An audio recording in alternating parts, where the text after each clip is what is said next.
We prefer bullets not flying. I think we're about to see a conversation like we've never seen before. I think we probably publish something on our site that would get us arrested in the UK at least every day. Joining me now is Joel Berry, managing editor of the Babylon Bee, the satirical website that's built its brand on being able to say exactly what they want, no matter how provocative. Joel, I don't mean to start on a downer, but in the light of the tragic assassination of Charlie Kirk last week, what does this moment say about free speech in America as one of its greatest advocates? Well, I think it was a wake-up call to America. What I've seen in the wake of Charlie's horrific death is engagement, political engagement to bring dialogue to the public square, unlike anything I've seen before. I just actually, a few hours ago, came from a campus event to honor Charlie and to continue his legacy and his commitment to an open dialogue in the free marketplace of ideas.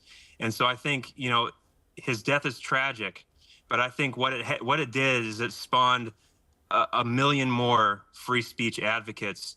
And I think it's a very exciting time for America, in spite of the tragedy, in spite of how sad it is. I think we're about to see a conversation like we've never seen before. So it's your hope that you're not going to be in an America where a joke can lead to, being shot? Yeah, I don't want that. No, I mean, but it's... We've had everything. The Babylon Bee has been up against it for years. We started out, we really just wanted to tell jokes and make people laugh on the internet. Yeah. But we started getting fact-checked by the mainstream media. We started having the government, through the government-funded NGOs trying to censor us. And shut us up. And then, infamously, we got kicked off of Twitter for misgendering. And so we've always kind of fought this free speech battle just for the right to tell our own jokes. And, we prefer bullets not flying. We're not... No, I totally agree. That's not our game. It could not be more timely, and it could not be more important. And something I really wanted to ask you is, I don't know how closely you follow what's going on in the United Kingdom, but we have overbearing regulation online. We have badly worded, drafted legislation that has dragged in journalists, comedians, dare I say, satirists. Sorry. Do you believe that something like the Babylon Bee would be able to operate in the UK? If you were based here, would you not be worried about being arrested? Yeah, well, I think we probably publish something on our site that would get us arrested in the UK at least every day, if not every week. It's sad to see from our side of the pond. It's kind of like a slow motion car wreck.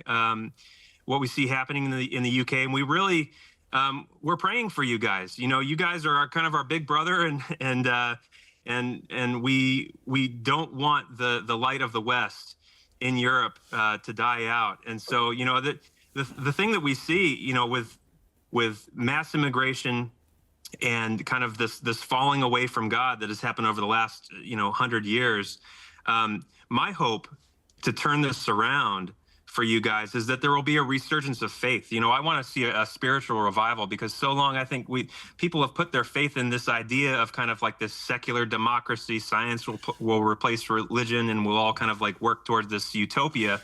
And that's turned out not to be the case. In the absence of Christianity, in the absence of faith, you're going to have something else rushing into that vacuum. And right now it's Islam.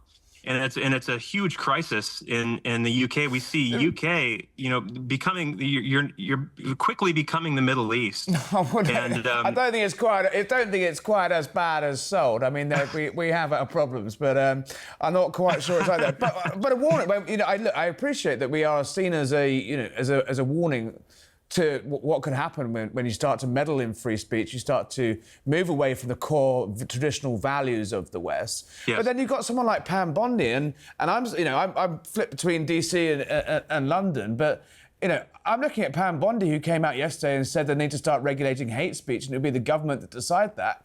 And you're making the same mistakes that Britain has. Is that surely not Yes. something you guys need to be tackling quickly? Absolutely. That was kind of a disastrous response from Pam Bondi and the Trump administration on this. Yeah. I hope that it was just kind of she got her words and her messaging incorrect. But on its face, it looked like, in order to honor Charlie Kirk's legacy, she was basically throwing his legacy in the garbage. Charlie Kirk spent his life fighting against this idea of, that there can even be hate speech, or that some speech should be censored.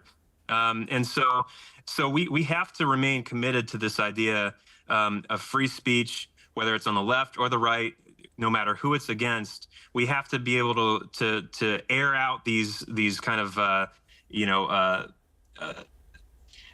disliked opinions. Without as fear Charlie of Kirk reprisal says, from the government. I don't care about your emotions. I don't care about your feelings. I care about the facts. Donald Trump gave a sort of slightly bizarre response to Pam Bondi. He doesn't like his cabinet to be attacked publicly, but he didn't back her as such. Are you confident that the administration will be able to resist this? Yeah, well, I think one thing that I've learned about Trump is he learns, he adjusts as he needs to. And so I think that he's very responsive to the people. The backlash from the right against Trump and the administration was so swift when Pam Bondi said what she said. I have confidence that I'll make the necessary adjustments. He has the right people on his team, and so I'm not too worried. It just made us look bad. It wasn't a good look. You're not quite on the slippery slope.